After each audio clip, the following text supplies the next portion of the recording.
శ్రీకృష్ణుడి జననం. ఆయన జీవితమంతా ఓ అద్భుతం. ఆయన జీవితం మానవజాతిని విశేషంగా ప్రభావితం చేస్తుంది. ఉత్తరప్రదేశ్లోని మధురలో కృష్ణుడు జన్మించినట్లు పురాణాలు చెబుతున్నాయి. పురాణాల ప్రకారం మధురలో ఉగ్రసేనుడు ఒక ప్రముఖ యాదవరాజు. ఉగ్రసేన మహారాజు వృద్ధుడు కావటం వలన అత్యాసపరుడైన అతని కొడుకు కంసుడు తన తండ్రిని కారాగారంలో పెట్టి అధికారాన్ని చేజిక్కించుకుంటాడు. మరోవైపు కంసుడి చెల్లెలు దేవకి మరొక యాదవరాజైన వసుదేవుడిని వివాహం చేసుకుంటుంది. పెళ్ళైన తర్వాత కొత్త దంపతులను కంసుడు తన రథంలో తీసుకువెళ్తున్నప్పుడు ఆకాశవాణి భవిష్యత్తు పలుకుతుంది. ఓ కంస, నీ చెల్లెలి పెళ్లి తర్వాత నువ్వు ఎంతో ఆనందంగా ఆమెను తీసుకువెళ్తున్నావు. నీ చెల్లెలకు పుట్టే 8వ శిశువు నిన్ను వధిస్తాడు. ఇదే నీ అంతం అని చెబుతుంది. కంసుడు ఒక్కసారిగా ఉగ్రుడవుతాడు. ఓహో, ఆమె 8వ బిడ్డ వచ్చి నన్ను చంపుతుందా? నేను ఆమెను ఇప్పుడే చంపేస్తాను. ఆమె తన 8వ బిడ్డకు ఎలా జన్మనిస్తుందో నేను చూస్తాను అని హుంకరిస్తాడు. అక్కడే కత్తి తీసి తన చెల్లెల తల నరకబోతాడు. పెళ్లి కొడుకైన వసుదేవుడు కంసుడిని అర్థిస్తాడు. దయచేసి ఆమె ప్రాణం తీయకు. ఆమె 8వ సంతానమే కదా నిన్ను చంపేది. నేను మాకు పుట్టిన పిల్లలందరినీ నీకు ఇస్తాను. నువ్వు వాళ్ళని చంపవచ్చు, కానీ దయచేసి నా భార్యను వదిలిపెట్టు అని కంసుడితో వసుదేవుడు ఒక ఒప్పందం కుదుర్చుకుంటాడు. కానీ కంసుడు తన ప్రాణం మీద ఉన్న తీపితో చెల్లెల్ని బావను కూడా గృహ నిర్బంధంలో ఉంచి ఎప్పుడూ కాపలా ఉండేటట్లు ఏర్పాట్లు చేస్తాడు. మొదటి బిడ్డ పుట్టగానే కాపలా వాళ్ళు కంసుడికి ఈ వార్తను చేరవేస్తారు.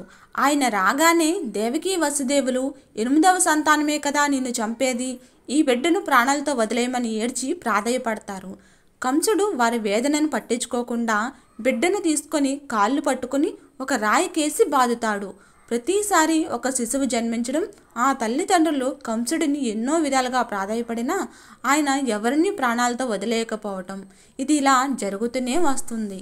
ఇది ఇలా ఉండగా ఒకరోజు నారదుడు ఆ మార్గం గుండా వెళుతూ కంసుని వద్దకు వెళ్ళి కంసుడి యొక్క జన్మ రహస్యం చెబుతాడు.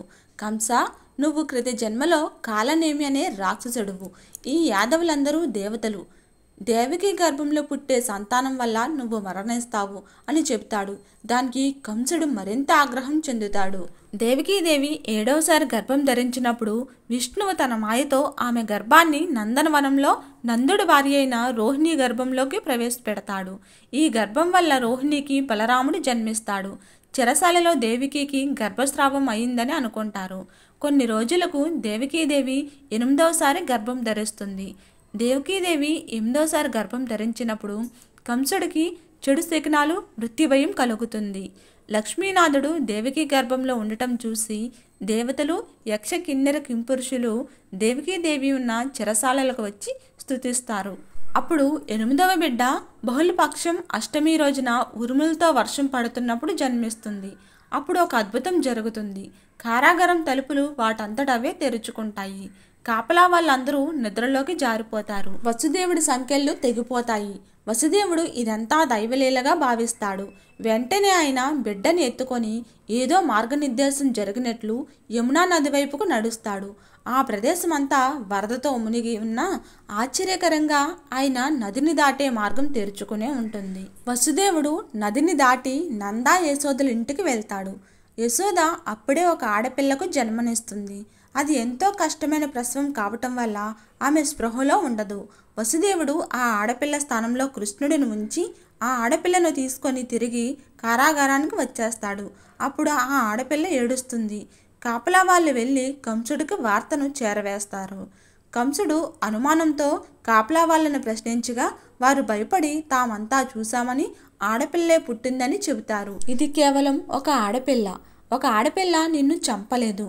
అదే ఒక మగపిల్లాడు అయ్యుంటే అతను నిన్ను చంపగలిగేవాడేమో, కానీ ఇది ఒక ఆడపిల్ల.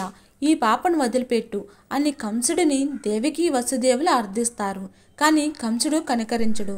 ఆ బిడ్డ కాళ్లను పైకెత్తి వేలాడదీసి కొట్టబోతాడు. అప్పుడు ఆ బిడ్డ కంసుడి చేతి నుండి జారిపోయి ఎగిరి బయటకు వెళ్ళి నిన్ను చంపేవాడు మరెక్కడో ఉన్నాడు అని చెప్పి మాయమవుతుంది. ఆ విధంగా గోకులం చేరిన శ్రీకృష్ణుడు రాజు కొడుకే అయినా ఒక సాధారణమైన గోవుల కాపరిలాగా పెరిగాడు. శ్రీ మహావిష్ణువు 8వ అవతారమైన శ్రీకృష్ణుడు జన్మించిన అష్టమిని కృష్ణాష్టమిగా కూడా జరుపుకుంటూ ఉంటారు.